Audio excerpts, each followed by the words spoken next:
Sean bienvenidos, espero que se encuentren muy bien. En el tema que vamos a abordar el día de hoy es un tema que es bastante importante, que muchas veces lo dejamos de lado porque precisamente tiene que ver con el embarazo. Pareciera que como enfermeros o como personal de salud centramos toda nuestra atención en el embarazo y vamos dejando de lado una parte sumamente importante que es el puerperio. Entonces, hoy vamos a hablar sobre la atención en el puerperio para estudiantes de enfermería.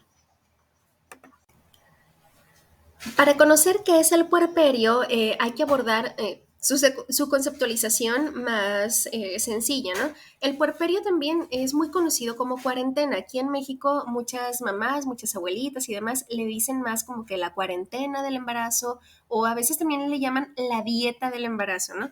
Pero realmente su nombre adecuado es puerperio. ¿Qué va a ser esta parte o cuál es esta fase? Es una vez que el embarazo culmina, vamos a comenzar con esta parte. Es decir, el puerperio va desde la culminación del embarazo, ya sea por una cesárea, un parto o un aborto, hasta los 42 días posteriores. El puerperio se va a dividir tanto en inmediato como en tardío. Y algo que sí me gustaría mucho recalcar, cuando llegamos a tener alguna situación de aborto voluntario o una interrupción legal del embarazo, debemos de ser muy cuidadosos cómo abordamos a esta mujer. Ahorita como quiera lo vamos a ir viendo, pero necesitamos ser muy cuidadosos con las palabras que utilizamos. Ya una interrupción legal del embarazo es un evento que independientemente de las circunstancias en las que se haya dado o la elección que la paciente haya tomado, es emocionalmente muy pesado. Entonces, como personal de salud, como futuros enfermeros o como enfermeros, debemos de tener la responsabilidad de apoyar mucho a esta paciente, porque a fin de cuentas entra en un puerperio, pero no debemos de hacerla sentir con esta carga emocional que llevaría en el caso una mamá que sí tiene a su bebé. Entonces, bueno, el puerperio inmediato es el que se da las primeras 24 horas después del nacimiento del bebé. El puerperio inmediato se da de las 24 horas a los primeros 8 días. Y el puerperio tardío lo tenemos a partir de los 9 días hasta los 42 días después de la finalización del embarazo. El puerperio inmediato es el que se va a dar en las primeras 24 horas. Aquí tenemos que ser muy conscientes de que ya haya sido un parto o una cesárea, la mamá se va a mostrar muy cansada, puede estar también muy emocionada, puede tener episodios de llanto porque se siente inquieta, tal vez tenga muchas dudas. Vaya, estamos hablando de que todo lo que tiene que ver con el factor emocional está a flor de piel, las hormonas del sistema endocrino también se encuentran bastante alteradas. Entonces, este es un espacio en el que la mujer va a volverse consciente de su maternidad y nos debe de servir para que nosotros promovamos el fortalecimiento del vínculo entre mamá, bebé y el resto de la familia. El puerperio inmediato nos sirve para muchísimas cosas. Si bien lo ideal es que mamá esté en observación por un personal de salud, ya sea en el hospital o si ella ha decidido tener un parto en casa o demás, sí debe de haber personal de salud que pueda monitorizarlo porque es un periodo bastante crítico. Primeramente aquí podemos ayudar en lo que es la hora dorada, este apego inmediato en el cual vamos a permitir que mamá pueda estar en contacto con su bebé apenas nazca y posteriormente el alojamiento conjunto.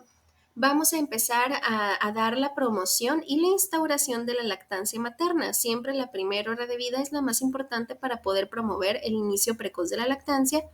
Vamos a verificar los cuidados del recién nacido. Muchas veces mamá, aunque sea el primero, segundo, tercer hijo, vaya, todos los hijos son distintos, entonces es volver a empezar. Así que vamos a apoyarla, por ejemplo, si tiene dudas de cómo cargar a su bebé, si tiene dudas de cómo cambiarle el pañal, si tiene dudas de cómo vestirlo, vamos a comenzar a darle también qué signos no son esperables en un recién nacido, cuáles signos sí son normales, para que ella también pueda tener toda esta información y pueda sentirse más tranquila a la hora de cuidar a su hijo. Vamos a evaluar el sangrado. Tenemos que verificar que la cantidad de sangrado sea una cantidad relativamente estable.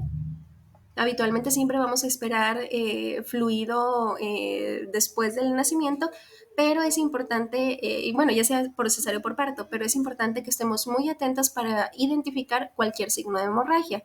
Vamos a buscar también los signos de alarma. ¿Cuáles son? Los mismos que se buscan durante el embarazo. Aquí sobre todo tenemos que evaluar el estado de conciencia y hay que estar monitorizando mucho a la paciente. De manera personal yo creo que haría un hincapié en la presión arterial porque muchas veces decimos, ok, a lo mejor traía la presión un poquito elevada durante el embarazo y demás, ya cuando nazca el bebé ya se le va a quitar. Tal vez, sí, es probable, pero aún así, sobre todo si esta mamá ya tuvo preeclampsia, aunque ya haya nacido el bebé o ya se haya resuelto el embarazo, tenemos que estar monitorizando su presión arterial porque no sabemos si de repente, aún con el embarazo resuelto, pueda desarrollar una eclampsia y posteriormente el síndrome de HELP. Entonces tenemos que tener mucho cuidado en seguir monitorizando sus signos vitales, tanto de ella como de bebé.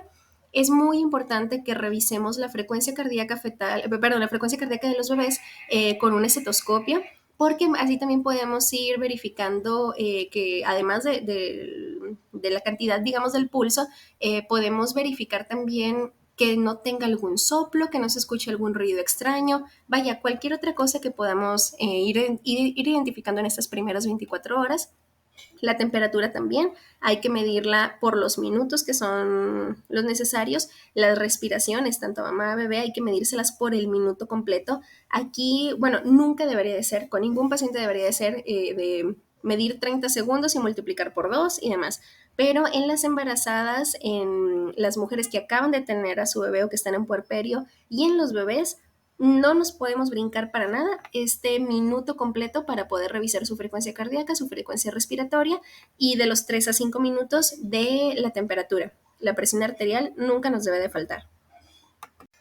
Una vez que han pasado las primeras 24 horas, entramos en una fase que se llama puerperio mediato. Esta va a durar hasta los primeros 8 días. Es bien importante que nosotros le demos una contrarreferencia a la mamá o en el caso que pues obviamente las del médico, que revisemos que la mamá se va a ir dada de alta con su contrarreferencia hecha. ¿Para qué? Para que ella pueda volver a su centro de salud y pueda consultar cuando tenga sus 8 días después del nacimiento de su hijo. Algunas veces la cita se les puede dar a los 7 días, otras veces se les da a los 8. El chiste es de que no pase más de una semana sin consultar. Aquí como enfermeros, ¿qué es lo que vamos a hacer? Tenemos que revisarla si fue un parto normal o si fue un parto. Vamos a verificar su involución vaginal. ¿Qué quiere decir? Vamos a revisar la zona genital, vamos a revisar la vulva, vamos a ver si tiene algún, por ejemplo, si tuvo algún desgarre o si tuvo algún otro problema, vamos a buscar signos de infección. Si le hicieron episiotomía, vamos a verificar cómo va la evolución de la sutura y vamos a buscar cualquier cosa que nos cause una sospecha de que algo ande mal. Vamos a evaluar los signos de alarma. ¿Cuáles? Los mismos del embarazo, haciendo énfasis en la fiebre y también en la presión arterial. La fiebre y la presión arterial, me atrevo a decir que son dos de los signos más evidentes de que algo anda mal en el cuerpo de mamá. Entonces, sí o sí hay que revisarle la temperatura, no nada más tocarle la frente y ver cómo está, sino revisar la temperatura y revisar la presión arterial para ver cómo se encuentra.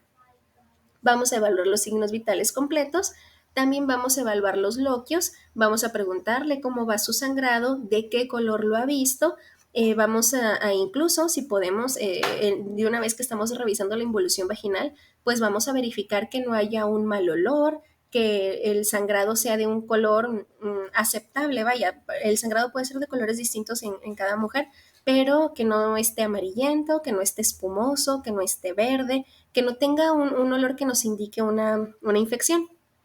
En el caso de que haya sido una cesárea, vamos a revisar la herida quirúrgica.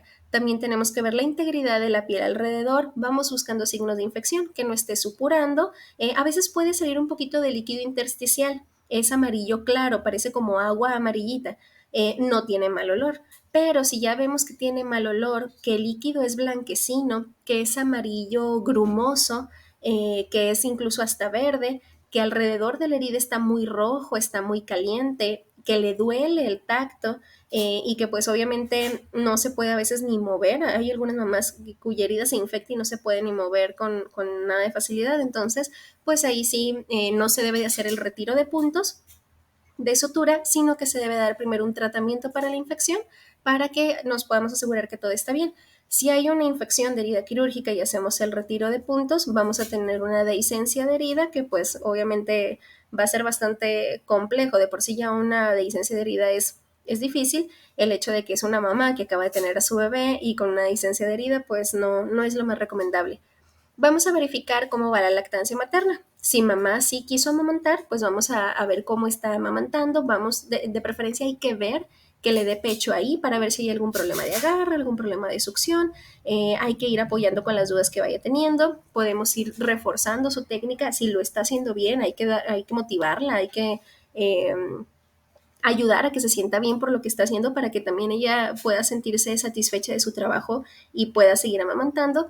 Vamos otra vez a verificar los cuidados del recién nacido, es decir, vamos a ver, a evaluar al bebé, si se ve que está siendo atendido, si el bebé se ve limpio, si se le está colocando bien el pañal, si cuántas veces está haciendo pipí en el día, si está haciendo popó. Todas estas cosas que podamos ver en las que hay un cuidado materno y paterno o un cuidado familiar adecuado para poder ir dando sugerencias si hay alguna deficiencia o en el caso de que nos lleguemos a topar con alguna situación en la que hay un descuido, pues bueno, podamos reportarlo ante las autoridades pertinentes. Y por último, algo para lo que también sirve mucho esta consulta de los 8 días es para ir derribando los mitos que van saliendo. En México, en Latinoamérica, existe mucho la cultura de que nace un bebé y van las abuelas, las suegras, las tías, las amigas, las vecinas, todo el mundo tiene una opinión, todo el mundo le da consejos, no de mala manera, lo hacen por el bien de esa mamá, por el bien de este bebé, pero muchos de esos opiniones o consejos tienden a tener muchos mitos. Entonces, de pronto nos podemos encontrar con mitos como de que no hay que bañarse durante toda la cuarentena, que tienen que tener toda la habitación cerrada, que no entre ninguna corriente de aire, vaya, cosas que pueden promover infecciones, cosas que pueden promover deficiencias en el cuidado. Entonces es necesario que preguntemos cómo les está yendo, que evaluemos cómo es un día, cómo son 24 horas de su día, cómo se sienten y demás, para que si van surgiendo este tipo de mitos, vaya, vamos a buscar mitos intencionadamente, sin preguntarle directamente, para no invalidar sus culturas, no invalidar sus creencias, pero si vemos que hay algún mito que puede hacer daño, pues ahí sí corregimos. Por ejemplo, puede ser que digan, la mamá tiene que traer calcetas todo el día para no enfriarse, ¿ok? Las calcetas no le van a hacer daño a nadie, ¿no? Pero, por ejemplo, si dicen, la mamá tiene que beber todos estos tés y debe de utilizar, por ejemplo, no se debe de bañar, no se debe de asear, porque luego después puede pasar algo, pues ahí sí estamos hablando de que el consumo de ciertos tés específicos no son tan recomendables o el hecho de no asearse, de no bañarse durante toda la cuarentena, pues no es algo que nos va a promover una infección. Respetuosamente, porque muchas cosas de esas son por cultura, son por tradición, respetuosamente indicar que no es lo ideal para que puedan cambiar esa conducta. Por último, pues vamos a tener lo que es el puerperio tardío, que este se da a partir del día 9 al día 42.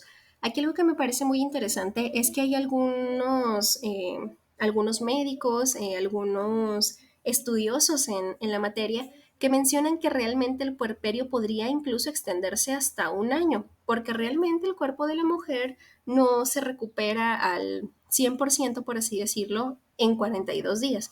De hecho, por estándares se menciona que lo ideal para poder embarazarse nuevamente van entre los 18 y los 24 meses, es decir, un año y medio o 2 años después de haber tenido un hijo.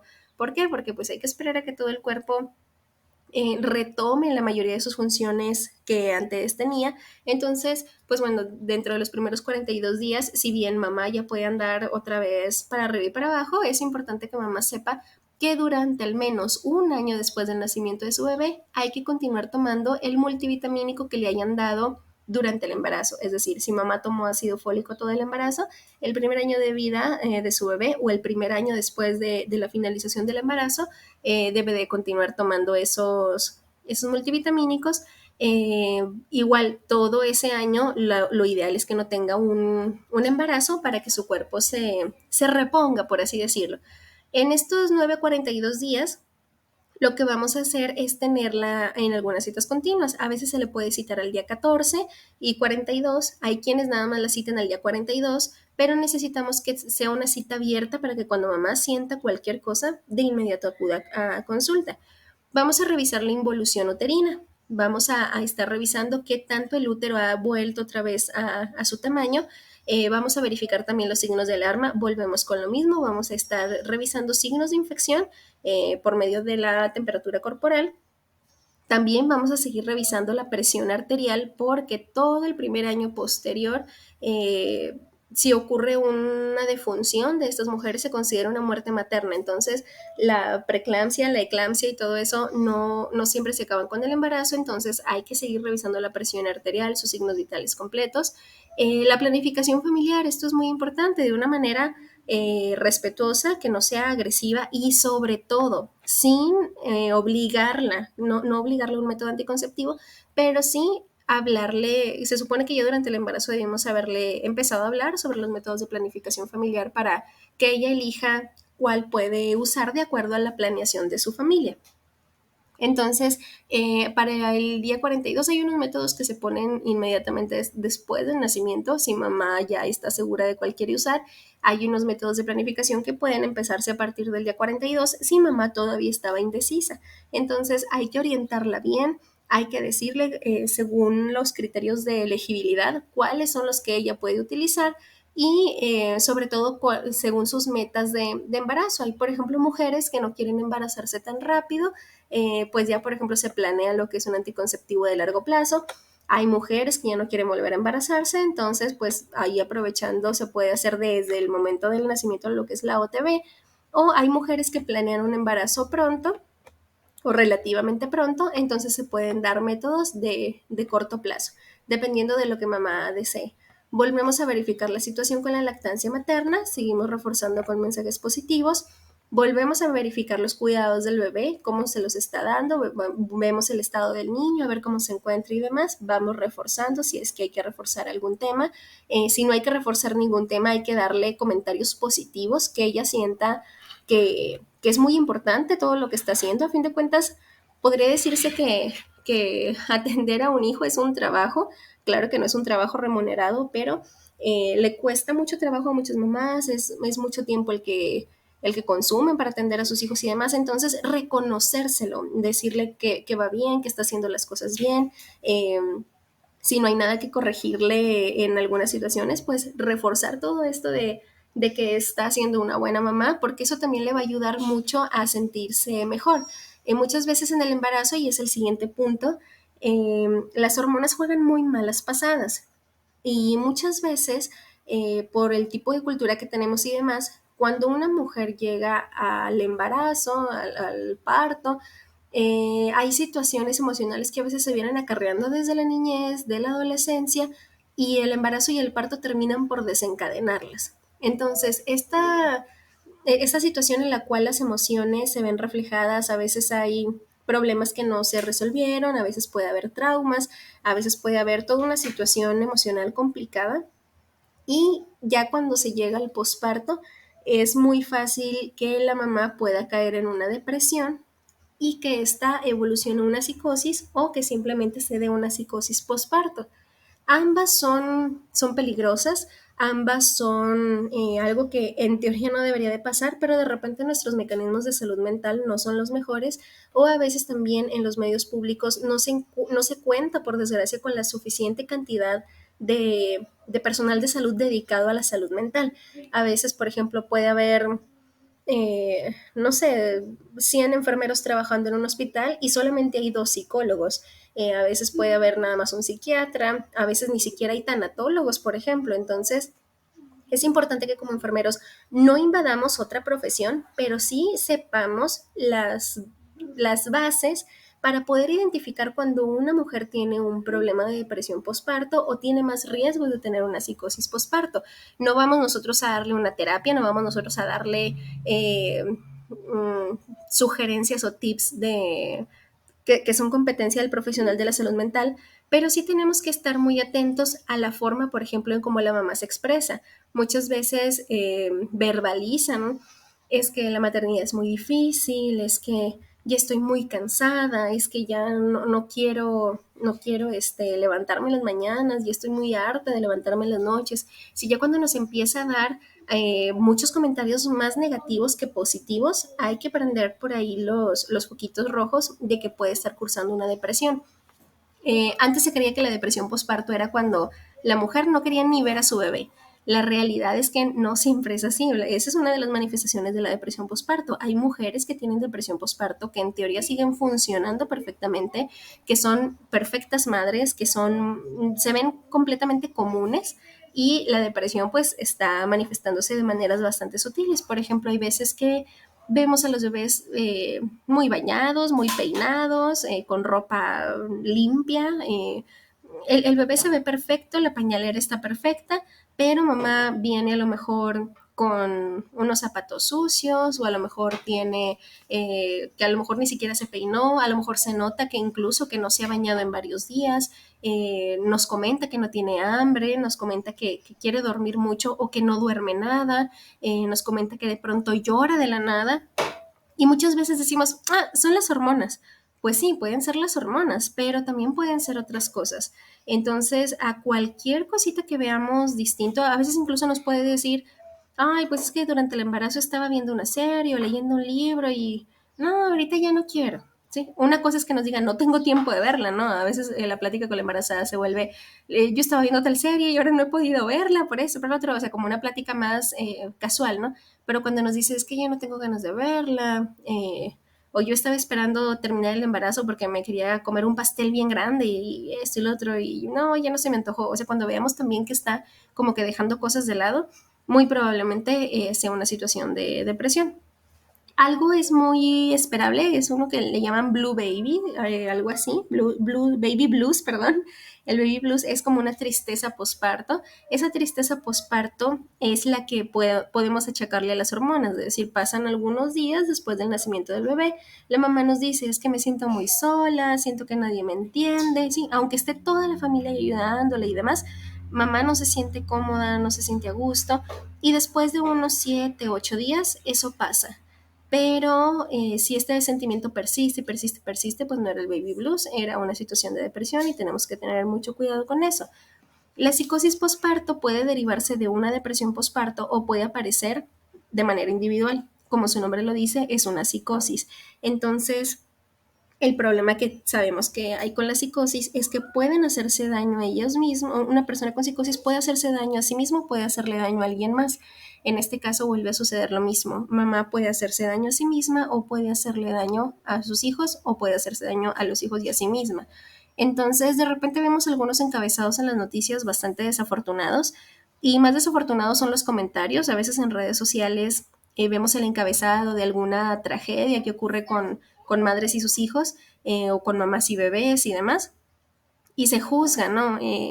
Si quería hacer algo lo hubiese hecho ella sola, ¿por qué dañar a sus hijos? Pero debería de haber estado muy feliz porque acababa de tener a su bebé. Sí, son comentarios bien desacertados que nos hacen darnos cuenta que nos falta muchísima educación en salud mental, que nos hace falta muchísima educación en saber lo que es la depresión y la psicosis posparto, en que el hecho de que nazca un bebé, claro que es algo de felicidad, pero no tiene por qué ser así en el 100% de los casos, que también es algo muy, tiene sentimientos muy duales, y eso no quiere decir que una mamá deje de querer a su bebé, ni mucho menos.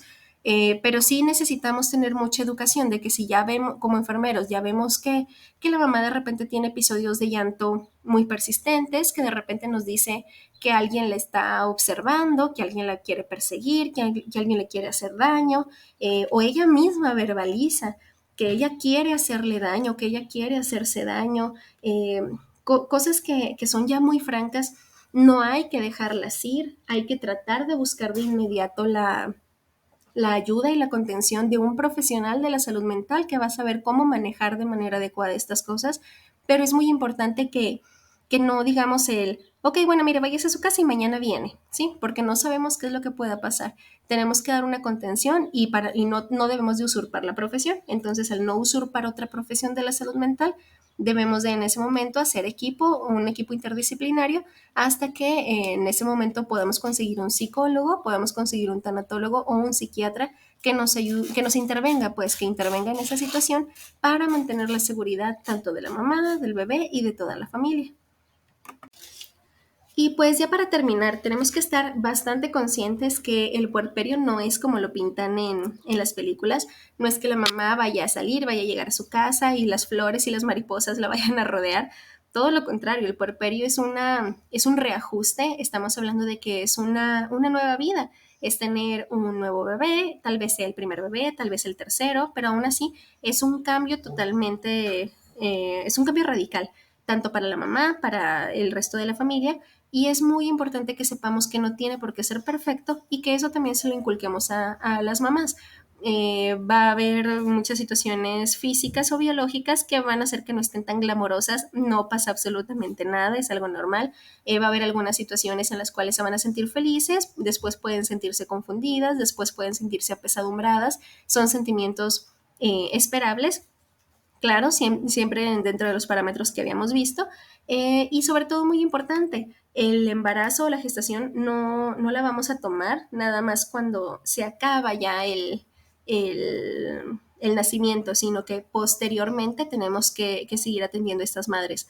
Cuando tenemos una situación de un aborto, si es un aborto espontáneo en el cual era un embarazo deseado y por algún motivo no pudo culminarse el embarazo, o incluso también cuando tenemos alguna situación de un óbito, de alguna muerte fetal o una muerte neonatal, tenemos que ser muy cuidadosos con las palabras que utilizamos.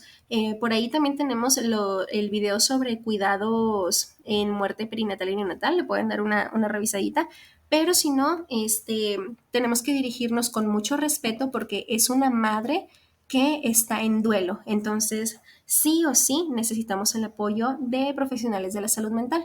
Cuando se trata de un aborto inducido, por voluntad de la madre, una interrupción legal del embarazo, pues obviamente si es una mujer que no quería ser madre, no le vamos a llamar mamá, no le vamos a hacer alusión a, a, darle una carga emocional que tenga que ver con las palabras bebé, las palabras maternidad, las palabras mamá, incluso a veces la palabra puerperio llega a sonar muy chocante emocionalmente para estas mujeres. Entonces, tenemos que ser cuidadosos, a lo mejor mencionarle, bueno, tenemos una etapa de 42 días posteriores en los cuales vamos a tener que tomar algunos cuidados, ¿sí? No, un puerperio, una cuarentena, ¿sí? Porque todo eso le va a traer nada más carga emocional y pues pasan muchas cosas muy difíciles.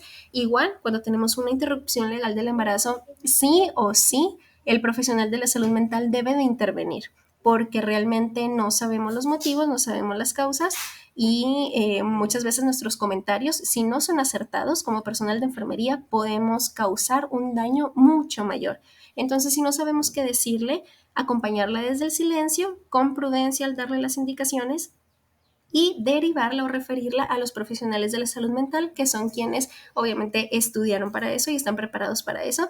Y pues cada vez que tengamos la oportunidad, tomar precisamente cursos que tengan que ver con la salud mental para poder estar más preparados para atender a nuestros pacientes, no nada más con calidad, sino también con la calidez y la dignidad que merecen.